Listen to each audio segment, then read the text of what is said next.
What does all of this conference realignment mean for the Georgia Bulldogs? What does it mean for the SEC? Let's just kind of talk about this a little bit. A lot of news has broken over the last week. We know the USC, UCLA to the Big Ten thing.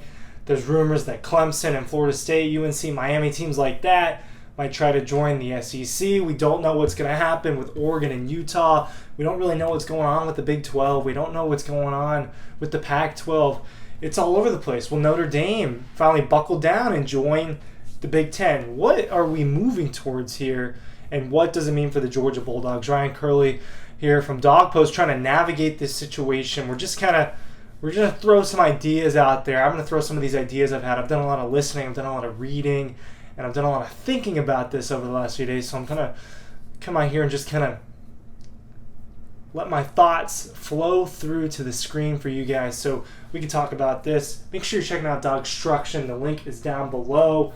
The magazines are they're getting mailed out now. So you're going to get your Preview Insider magazine soon. And a limited time only, if you buy a copy of DAWGSTRUCTION, you get the 2020 Preview magazine free. Don't miss out on the exclusive content. Georgia football and realignment. So, for Georgia's sake, I think the simplest answer is keep winning football games, right? If you keep winning football games, no matter what happens, you're going to be in a good position. I don't think that the college football playoff, the way that it's designed right now, is built to be sustainable for what I think the future of college football is kind of looking towards. So, it looks like we're going to end up getting 2 or 3 mega conferences. The SEC, the Big Ten, and then whatever the rest of them do. Because some of these ACC teams now are trying... I just read that ESPN and a few ACC teams are working on trying to get out of contracts so they can join the SEC. So this is all underway. We could see a Clemson, UNC, Miami, Florida State, those teams go to the SEC. We already know that Texas and Oklahoma are on their way, and then we know that UCLA and USC heading to the Big Ten. I really think that if Notre Dame decides to stop being independent, that the Big Ten makes the most sense. But I think we're heading towards super conferences, and this is going to look like the NFL almost. If it keeps going in this direction, this is what we might get. The NFL has the AFC, the NFC. You got your divisions, and you play your playoffs. That have what's now a 14-team playoff. What was a 12-team playoff is now a 14-team playoff, 7 from each conference. I think we're going to get 2 or 3 giant conferences, and we're going to have some playoff. And what are the consequences? What are the negative consequences? Because really, what's wrong with that? There's not really that much wrong with that. But what are the negative consequences? I think these rivalry games are the first thing that pop in my head that may be hurt by everything that's going on. Okay, the importance of a Georgia, Florida, the importance of an Auburn, Alabama. How do they maintain that while doing this? The importance of the college football regular season. What makes the college football regular season so special is because every game matters so much. The way it worked with BCS and the way it works with the college football playoff. You got to win almost all your games to make it that far. I mean, we haven't had a 2-loss team make it to the playoff yet. It just hasn't happened. You're undefeated or you're 1 loss. The conference championships have been so much. Every regular season game matters. If Georgia were to lose to Oregon this year and to Kentucky, they're just not going to make the playoff, all right? Unless a lot of things fall their way. Now, I think the way that it could be structured in the future where, there's the SEC, the Big Ten, they have their regular seasons and then they have little playoffs and then the champions play each other. Well, then the regular seasons, I could see regular season games being devalued compared to the way they are right now, kind of like the NFL. You don't have to go... so in the NFL, there's 17 games. You don't have to go 17 in a row and 16-1 to make the playoffs and go to the Super Bowl.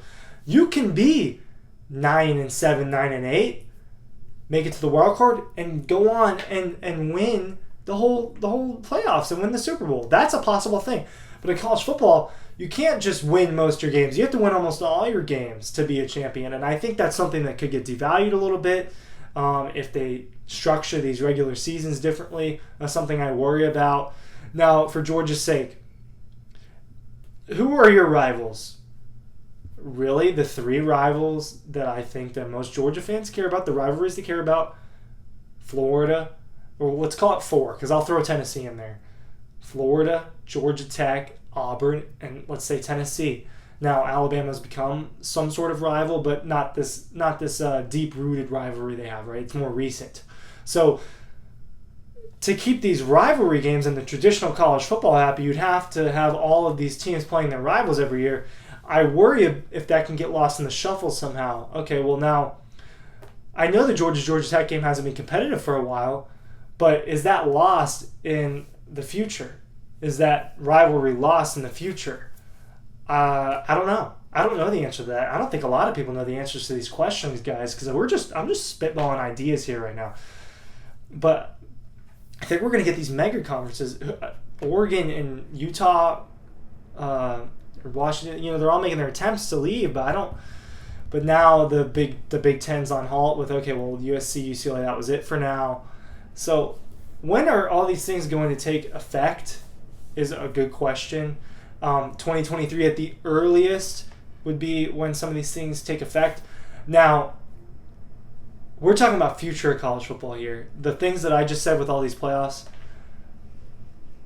I think the real super conference things that we talk about, where it ends up just being two giant conferences, that's further down the line. That's the direction this is moving towards. But in a couple years, where it's just a big SEC, a big Big Ten, you still got the Pac-12 and all this stuff, that's all going to still be in play because these schedules are laid out. So I think over the next couple of years, college football is not going to be that drastically affected in the short term. I think in the long term, 5, 6, 7, 10 years from now, I think we're moving towards these big conferences. College athletics has changed so much in the last few years. The transfer portal, NIL, player empowerment, and now all the follow the money. Follow the money. It's these TV deals, these media rights is what's owning everything right now. Oklahoma and Texas, it's financially more attractive for them to be playing in an SEC schedule. That's what's going on. UCLA and USC. Oh, well, what are your biggest games every year? Oregon, Stanford, Washington. Well, now it's Ohio State and Michigan State, bigger brands than those over there. Penn State, just huge brands. And add UCLA and USC to the mix. So it's all about the money. The Big Ten just got a big money deal with networks, and we know that Disney and ESPN has a big deal with the SEC coming soon, and that's part of what was attractive for Oklahoma and Texas. For Georgia, what do you care about? You care about winning national championships. You care about winning games. As long as you're winning games, this outside stuff doesn't matter that much, right? No matter how the college football schedule is laid out, no matter how all of this falls together, for the fans, you just want to keep watching your team win games, right?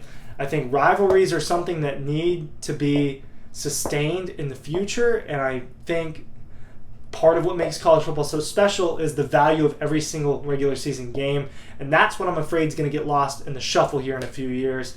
Let me know your thoughts. Comments down below, links down below, DAWGSTRUCTION. Make sure you're following us on TikTok at DawgPost. Make sure you're going to the site dawgpost.com. See you guys.